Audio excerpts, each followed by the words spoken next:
بڑا پرماننٹلی آپ کو وہاں نظر آتا ہے، کیونکہ بھارت اس وقت جو اس خطے میں ایک نیٹ سیکورٹی پرووائڈر کے طور پر لیا جا رہا ہے، اس کو امریکہ، برطانیہ، مغرب، فرانس، یہ سارے اس کو پروموٹ کر رہے ہیں کہ یہاں پر بھارت کا تسلط ان کو منظور ہے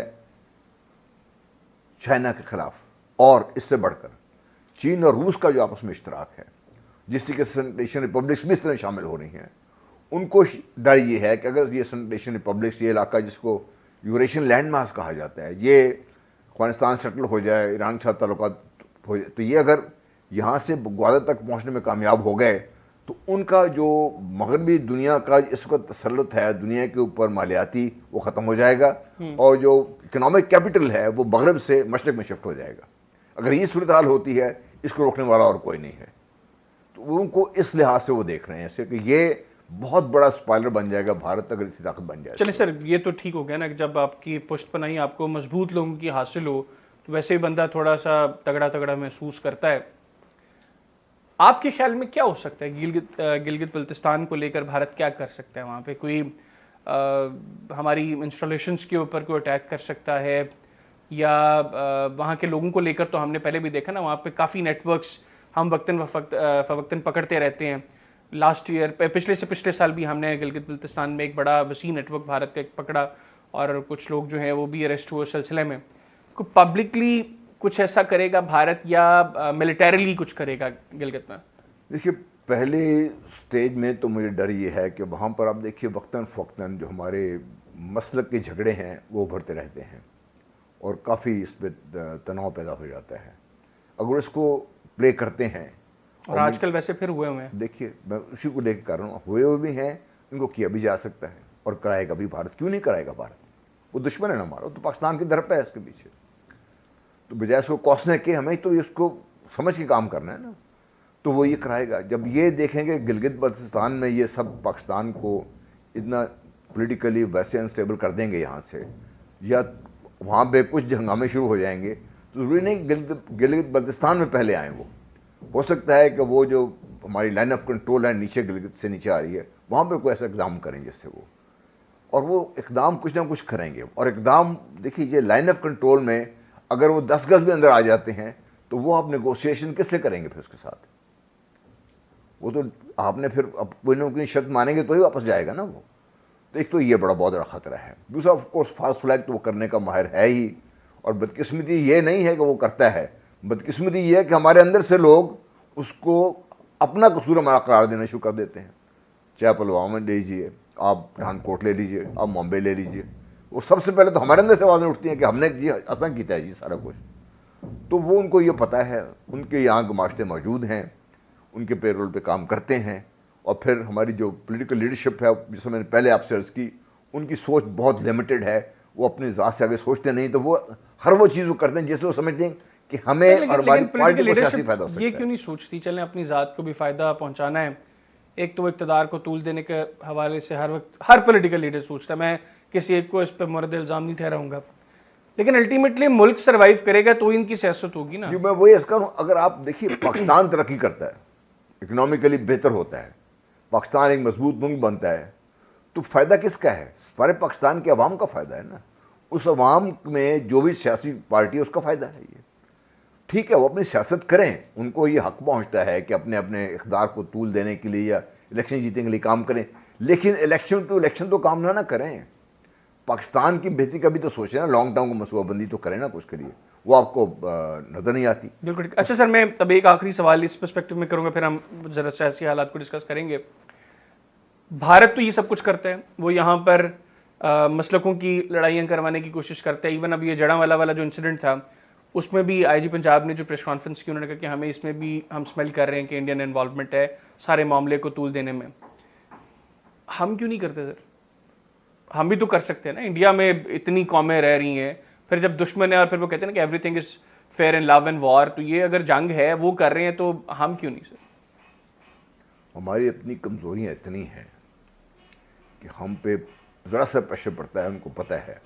اب دیکھیے پچھلے IMF کا جو ڈرامہ چلا ہے اتنا، یہ ڈرامہ جان بوجھ کر چاہا گیا ہے۔ اس سے پہلے FATF کو لے کے چلتا رہا پاکستان کو دباؤ میں رکھنے کے لیے، اور اب IMF کے کہنے پہ جو ملک کے اندر ایک مہنگائی کا طوفان آیا ہوا ہے، اس کا رزلٹ امپیکٹ کس پہ پڑ رہا ہے؟ گورنمنٹ کے اوپر پڑ رہا ہے نا، گورنمنٹ کے اوپر پریشر ہے اس کے اوپر.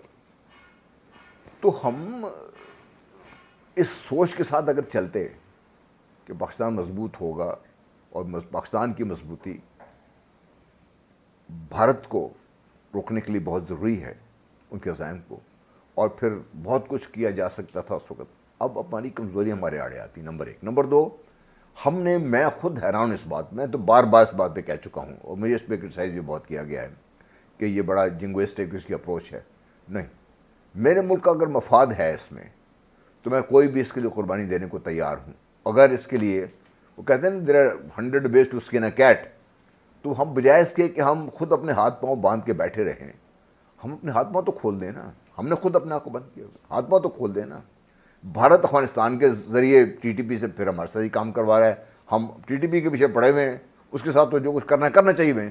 تو ہم وہ جس کے جو منبع ہے جہاں پہ میں نے لکھا بھی اس بات کے اوپر، دیکھیے آپ جانتے ہیں اس کو، ایکسس آف ایول اگر اس خطے میں ہے، اس کا جو ایپی سینٹر ہے وہ نیو دہلی ہے، ساؤتھ بلاک ہے وہاں پہ. جب تک آپ ان کو نہیں روکیں گے پاکستان کے اندر حالات بگڑتے رہیں گے. اس طریقے سے ان کو روکنے کے لیے بات چیت سے مسئلہ حل نہیں ہوگا. کیا کریں پھر؟ آپ کو اپنے آپ کو مضبوط کرنا پڑے گا اکنامکلی، اور پھر جو ہم نے اپنے ہاتھ باندھ کے ایک سیلف امپوز موریٹوریم ہے نا کہ ہم نے کچھ نہیں کرنا اس میں، اس کو ختم کرنا پڑے گا آپ کو. اگریسو ہونا پڑے گا آپ کو. اگر آپ اگریسو نہیں ہوں گے تو اس سے زیادہ تو پاکستان کے مالیات اور کیا خراب ہوں گے، اس سے زیادہ اور کیا شاید کریں گے اسے پاکستان. ہم ہمیشہ یہ ہم رونا رہتے ہیں کہ بھئی ہمیں امداد نہیں ملے گی، امداد. بھئی آپ امداد سے خدا کے لیے کچھ ابھی بھی تو لوگ گزارا کر رہے ہیں نا. اس سے پہلے ہی پاکستان پہ سینکشن لگی، ہم نے گزارا کیا نا اس چیز پہ. تو ہمیں ویسی قوم یہ سوچنا پڑے گا کہ اگر ہم نے پاکستان سروائیو کرنا ہے اور ترقی کرنی ہے، اس کے لیے بہت ضروری ہے کہ پاکستان کے اندرونی حالات کو سٹیبل کرنے کے لیے بھارت کے اندر روکا جائے، بھارت کو افغانستان میں روکا جائے، بھارت کو اور جگہ جہاں سے بھارتی کام کر روکا جائے. اور پاکستان کسی کے ساتھ لڑائی کی پاکستان کی خواہش ہے نہیں کرنا چاہتا ہے پاکستان. لیکن ہر ایک سے دوستی چلتی نہیں ہے دنیا میں.